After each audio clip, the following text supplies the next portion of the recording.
Nos Estados Unidos, os eleitores mantiveram a tradição de renovar Câmara e Senado no meio do mandato presidencial. Desta vez, o problema foi a quantidade de candidatos questionando a legitimidade do processo eleitoral. Veja na reportagem da correspondente do Brasil de Fato, EUA.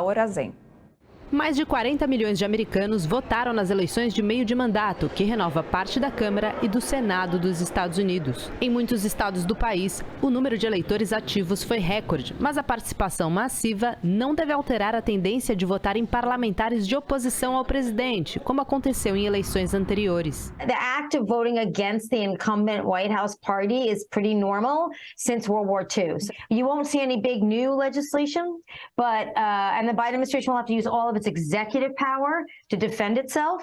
But that is very typical of the second 2 years of a president's administration in America.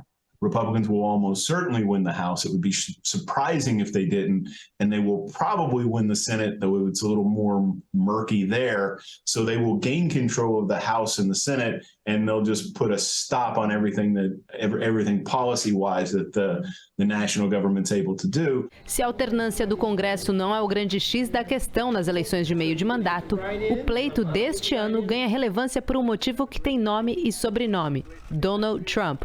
The 2022 midterms in America are different from other midterms in particular because it's really a turning point for the Republican Party, most of all. It's either sort of turning back towards Donald Trump, their nominee in 2020 who lost, and he played an active role in endorsing candidates and being on the campaign trail, which has never happened before for a losing presidential candidate. In the more recent history of American politics, this is the first time we've had an election where we actually have a lot of candidates who are running saying that they don't accept the results of the 2020 election.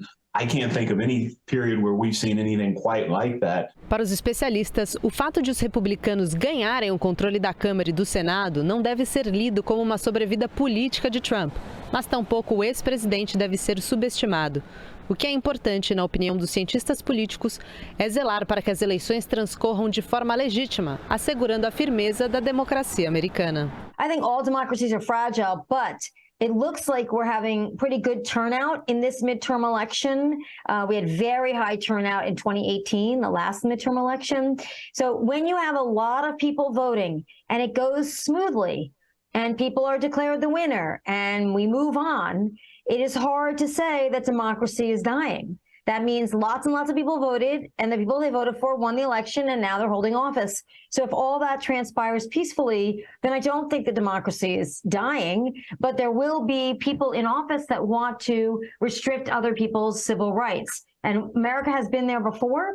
We have fought these battles before, and we will have to fight them again. I am concerned because our politics have gotten so nasty, effective partisanship, dislike for the other side is so deep that increasingly Republicans and Democrats see each other not as sort of well-meaning individuals who just have a difference in opinion, but as the enemy, as threats to the state, threats to the future.